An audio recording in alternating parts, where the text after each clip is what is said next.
Remember when a movie about a killer shark barely let you see the shark at all, and then that turned out to be the whole reason an entire generation stopped trusting the deep end? Well, that was Jaws. Universal dropped it in the summer of 1975, with 27-year-old Steven Spielberg behind the camera, and almost by accident invented the summer blockbuster on a shoot so disastrous that the crew gave it a nickname that we'll get to in a minute. Roy Scheider's the police chief who wants the beaches closed. Robert Shaw is the fisherman who'd rather take the shark on solo than let anyone else near it, and Richard Dreyfuss is the guy that nobody wants to believe. Today we're going to count down 15 weird facts that you didn't know about Jaws. And stick around for number 1, because the movie's iconic quote has a surprisingly murky origin. But before we begin, hit that like button and subscribe. Don't make us send Quint after you. All right. Da-dum, da-dum. You're going to need a bigger boat for this one, guys. Let's get into it. Number 15. George Lucas got his head stuck in a shark's mouth. Years before Star Wars, he was just tagging along on a friend's set with Martin Scorsese and John Milius, wandering through the effects shop where the mechanical shark, Bruce, was still under construction. Curious how it worked, Lucas leaned inside the shark's mouth to inspect the mechanics. Spielberg and Milius decided that this is too good to pass up, so they triggered the jaws. It snapped shut around his head, but then it jammed. Spielberg, Scorsese, and Milius all had to wrestle it back open and bolted from the shop, convinced that they had just wrecked an incredibly expensive prop. The mishap turned out to be strangely prophetic. Bruce would spend much of production malfunctioning, frustrating Spielberg and forcing him to show the shark far less than planned. Bruce hadn't even reached the ocean yet, and he was already refusing to let go. Number 14. They renamed Jaws Flaws before it was finished. Universal budgeted 55 days and roughly $4 million. Jaws took 159 days and somewhere between $9 to $12 million, depending on who's counting. It was the first major Hollywood production almost entirely on the real open ocean instead of a studio tank. And the ocean, as you can guess, refused to play along. Tides would shift mid-scene, sailboats would drift into frame, and a shot that the crew spent hours lining up could die the instant a current nudged the boats out of position. And then you had Bruce, the mechanical shark that would sink, seize up, and mostly decline to act. The exhausted crew stopped calling it Jaws and started calling it Flaws. But that's when the studio flew in.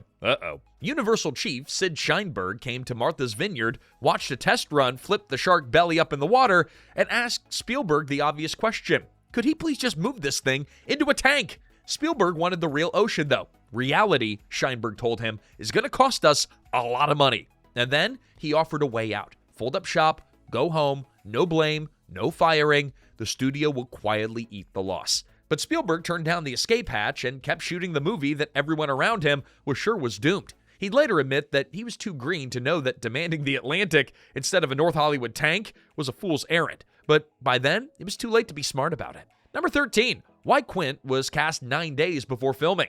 Robert Shaw almost wasn't Quint. Spielberg's first choice was Lee Marvin, who turned it down with maybe the best excuse in casting history. He'd rather go fishing for real than fake it on a movie boat. Next came Sterling Hayden, who had that exact grizzled Ahab quality that Spielberg wanted, but he wasn't available. 9 days before cameras rolled, Quint still had nobody. Zanuck and Brown, fresh off The Sting with Shaw, tossed in his name. Small catch, though. Shaw couldn't stand the book, dismissing it as a story written by committee. His wife and his secretary badgered him into it anyway. What sold him was his own logic. The last time those two were this worked up over a script, it was From Russia with Love, and they'd been dead right. Then, the taxman entered the picture. Shaw owed the IRS and was spooked about what a fat American paycheck may trigger, so he spent almost every day off getting flown out of the country, Bermuda, Canada, wherever, just to keep the U.S. hours low. By some accounts, he walked away from one of the biggest movies ever, having pocketed close to nothing. A classically trained Shakespearean who never worked a fishing boat became the shark hunter that every movie shark hunter since gets measured against. And he pulled it off one step ahead of the IRS the entire way. Number 12, the actor who turned it down twice and then begged for it back. Richard Dreyfuss turned down Jaws twice.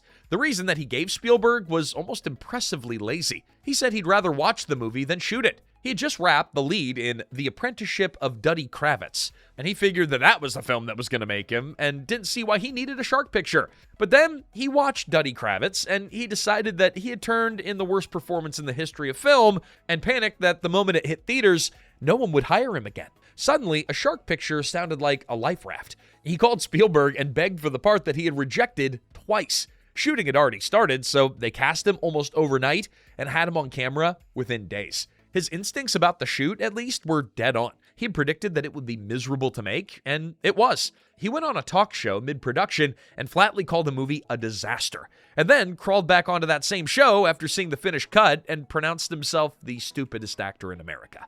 None of that slowed his ambition. Still filming Jaws, he was already lobbying Spielberg for the lead in Close Encounters of the Third Kind. And to clear the field, he cheerfully trashed everyone who might take it. De Niro, he's got no sense of humor. Pacino's crazy. Straight down the list. Eventually, he just told Spielberg the role needed a kid instead. The disaster that he was certain that he had signed on to became the movie that made him. Number 11, the screen testing that ended with a man vomiting. The crew walked onto that first preview closer to dread than confidence. Months of fighting a shark that refused to work had left them unsure that the movie was even scary anymore. Dallas cleared that up fast. The place was night and day from Spielberg's only other preview, the Sugarland Express, where the audience had sat in dead silence from start to finish. This crowd screamed. They flung popcorn in the air, and after the first huge collective shriek, producer Richard Zanuck and his people were hugging each other at the back of the theater. But the moment that Spielberg actually points to was a bit grosser. Midway through the Kintner boy's death, a man stood up and started up the aisle, and Spielberg figured that he was watching his first walkout. But then, the guy broke into a run, aimed for the bathroom, and didn't make it. He threw up all over the floor. Spielberg's first thought was pure panic. What kind of movie did I just make? His second thought came about 5 minutes later, when the same man wandered back in and calmly retook his seat. Sick enough to bolt, hooked enough to come back for more. That's when Spielberg knew. The only note that he carried out of the whole night was that the film could use one more scare before release. Number 10, the girl who got yanked across the ocean by 20 grown men.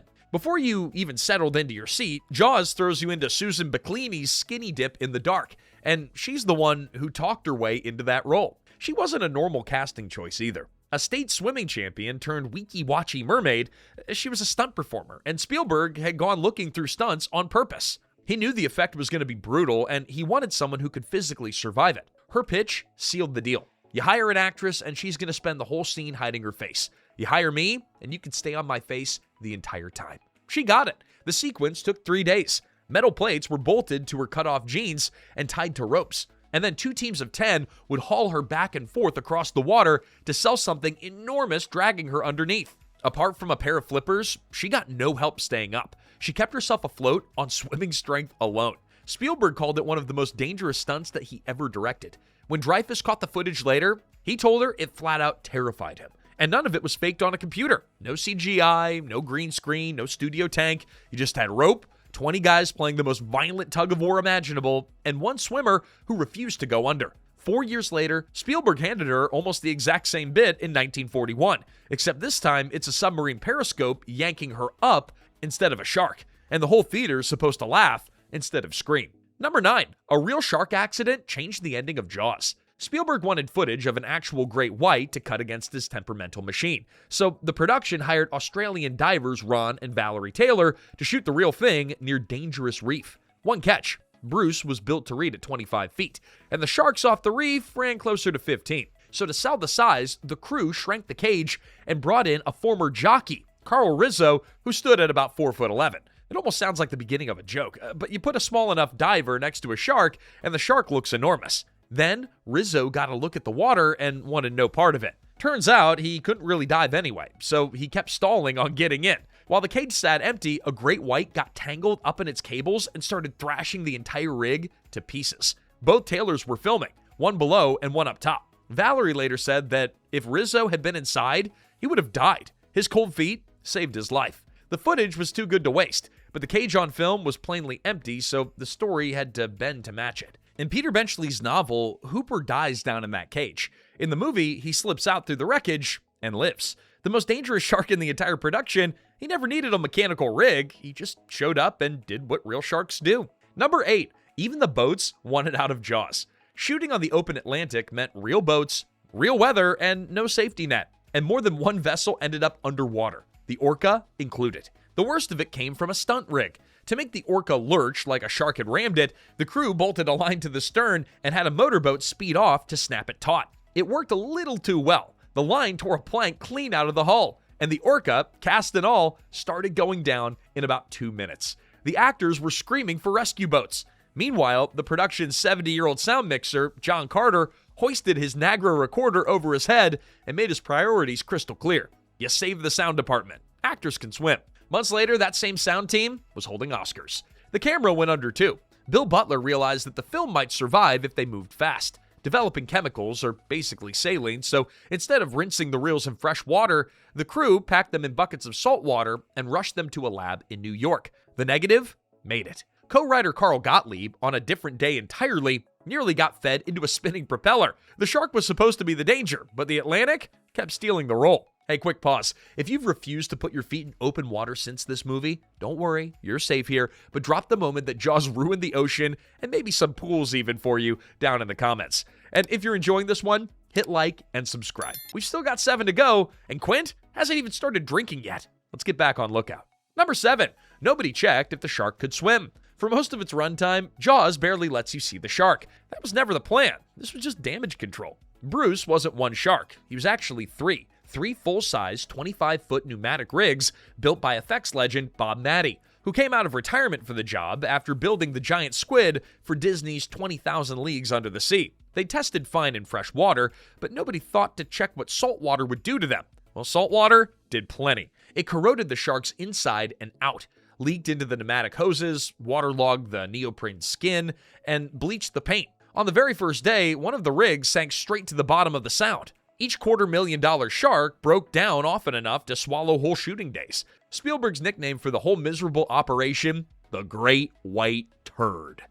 Once he accepted that Bruce was never going to cooperate, Spielberg rebuilt the movie around everything that the shark wasn't. Suggestion, point-of-view shots, ruthless editing, and 2 notes from John Williams. Dum, you know it. He'd said since that if the shark had actually worked, Jaws probably wouldn't have been half as scary. Number 6, a drunk monologue, a blackout, and a reshoot. Around 2 a.m., Spielberg's phone rang. It was Robert Shaw, and he had no memory of anything that happened on set that day. Now, the plan had made a certain kind of sense. Before shooting the USS Indianapolis monologue, now considered one of the great scenes in American film, Shaw pointed out that his character had been drinking in the story and figured that he'd sell it better if he actually drank first. Spielberg, in his own words, unwisely agreed. Shaw got so far gone that crew members had to carry him onto the Orca, and the whole day's work was scrapped. Hence the middle of the night call. An embarrassed, apologetic Shaw asking what on earth happened, because he couldn't remember a second of it. The next morning, he turned up sober, apologized again, and delivered it clean.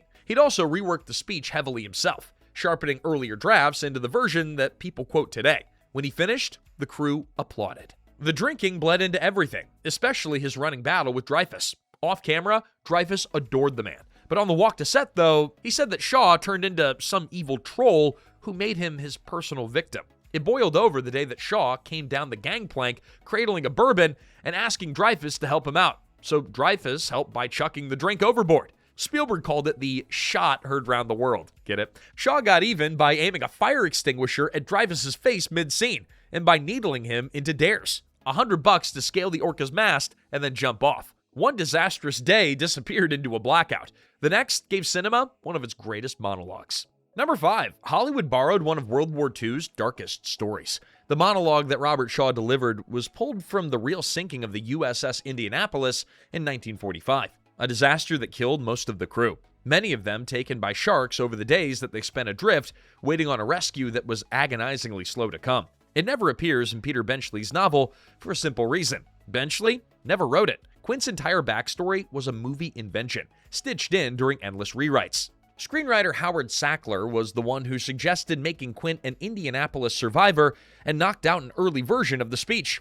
John Milius blew it up into a sprawling monologue that ran somewhere around 10 pages. Then, Shaw, an acclaimed novelist in his own right, took a knife to it, cutting and reshaping it to the tight version that ended up on screen. Who deserves the most credit? That's still argued about. Spielberg calls it a 3-way collaboration.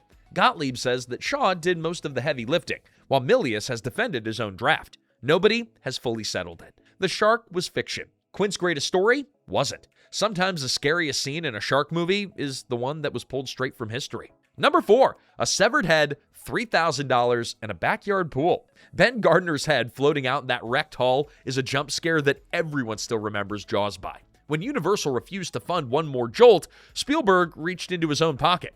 $3,000, shot in Verna Field's backyard pool. The crew poured powdered milk into the water to fake that murky Atlantic, sank a piece of the wrecked hull, and then used a latex cast of Craig Kingsbury's actual head, the same local fisherman whose mannerisms had already shaped Shaw's Quint. Fields, who go on to win an Oscar for cutting this movie, called it the most satisfying edit of her career. At the next screening, the audience jumped 6 feet out of their seats, a bigger screen than the shark ever managed. And all it took were a few frames of film and a suburban swimming pool. Oh, and that decapitated fake head. Anyways, number 3. 2 notes almost got laughed out of the room. 2 notes carry Jaws from the very first frame. And Spielberg's first reaction to hearing them was to laugh in the composer's face. He had been cutting the movie to a temp track built from an old John Williams score, the eerie experimental music that Williams wrote for Robert Altman's Images. So he was braced for something strange and otherworldly to match. But then Williams sat at the piano and picked out 2 notes with 2 fingers.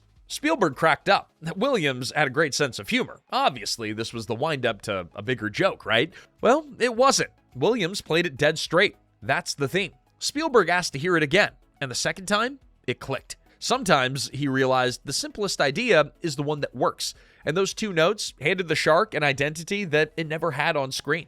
The score earned Williams his second Oscar and still lands on every list of the greatest ever written. There's one cue, though, where Williams wanted the exact opposite of his world-class orchestra. For the amateur town band in the street parade, he needed the pros to sound genuinely bad. So Spielberg, a rusty high school clarinetist, raised his hand and volunteered. A few of his off-key measures are still in that finished film. Number 2, who directed it? The shark? The morning Oscar nominations came out, Spielberg was so confident that Jaws would sweep the board that he hired a film crew to record his own reaction live. On camera beforehand, he predicted 11 nominations and a total sweep. The Best Director nominees got read one by one. Milos Forman, Federico Fellini, Stanley Kubrick, Sidney Lumet, and finally, Robert Altman. You can watch Spielberg's face fall in real time in that footage as he realizes that his own name isn't on the list. He blurts out that he didn't get in, that Fellini beat him. Minutes later, with Jaws sitting there as the Best Picture nominee anyway, one friend in the room says it for everybody, half joking. Who do they think directed it? The shark? Jaws ended up with 4 nominations and won 3. Editing, score, sound, and lost Best Picture to One Flew Over the Cuckoo's Nest. Spielberg remains the only director of that year's 5 Best Picture nominees who didn't get a directing nom for his own film. His first nod for directing wouldn't come for another 2 years, for Close Encounters. He wouldn't actually win until Schindler's List, 18 years later. Spielberg's own theory, delivered straight into that same camera, was commercial backlash. When a movie makes too much money, people resent it. Oh, yeah. He had hired a crew to film a victory lap, and it caught one of Hollywood's most famous snubs instead. And number 1, the biggest quote in Jaws, has no clear author. Brody's chumming off the back of the Orca when he turns and comes face to face with a fully surfaced shark for the first time. What comes out of his mouth next is one of the most famous lines in all of movie history. The problem is, nobody can say for certain who actually wrote it. According to co-writer Carl Gottlieb, it was never in the script at all. The crew worked off a barge that they had nicknamed the SS Garage Sale, steadied by a support boat that everyone agreed was too small for the job. You're going to need a bigger boat started as a dig at the film's famously stingy producers. And then that became an all-purpose punchline for anything that went wrong on set. Late lunch, rough swells, broken shark. Scheider liked it enough to keep sneaking it into takes. And the one that landed after the shark's big reveal, that's the one that made the cut. Except Scheider didn't remember it that way. Asked about the line around the movie's 25th anniversary, and he said that it had been in the script all along, and he just worked it into a couple of extra takes. When the interviewer mentioned that Gottlieb called it an improv, Scheider, he didn't dig in. He honestly wasn't sure, and figured that he'd have to hunt down the original script to settle it. So the man who delivered the most famous line in the movie, he couldn't tell you, a quarter century later, whether the words were his or the pages. The legacy, at least, is still settled. It's endlessly misquoted as, "We're gonna need a bigger boat," when the actual line is, "You're." It sits at number 35 on AFI's list of the greatest movie quotes. And Gottlieb's strangest sighting of it in the wild came at a poker table. He had just laid down a full house, otherwise known as a full boat, when the guy across from him calmly set down a bigger one and said that exact line. And there you have it, 15 things that you didn't know about Jaws. Which one surprised you the most? Let us know in the comments, subscribe, and send this to a friend who still won't get past their knees in the ocean. And until next time, don't go in the water. This is Remember When.